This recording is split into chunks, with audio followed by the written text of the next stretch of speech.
మా ఫ్రెండ్ కూతురికి 48 లక్షల ప్యాకేజ్ అండి. అది కూడా మైక్రోసాఫ్ట్లో.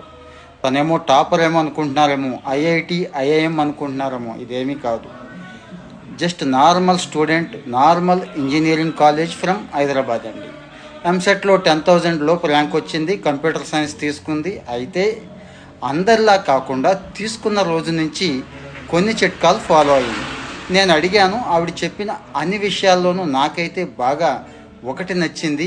మొదటి నుంచి కూడా కోడింగ్ మీద దృష్టి పెట్టానంది. ఇది అందరూ చెప్పేదే కదా అంటారేమో. కోడింగ్లో కూడా కొన్ని యూట్యూబ్ ఛానల్స్ ఉన్నాయి, వాటిని ఫాలో అయ్యాను అని చెప్తోందండి. మీకు ఇంట్రెస్ట్ వచ్చి ఉంటుంది ఏ యూట్యూబ్ ఛానల్స్ అని. మీకు కూడా చాలా తెలుసండి, freecodeCamp.org ఇలాంటివి. ఓకే, వాటితో పాటు తను చెప్పిందండి ఒక 8 యూట్యూబ్ ఛానల్స్ చెప్పింది.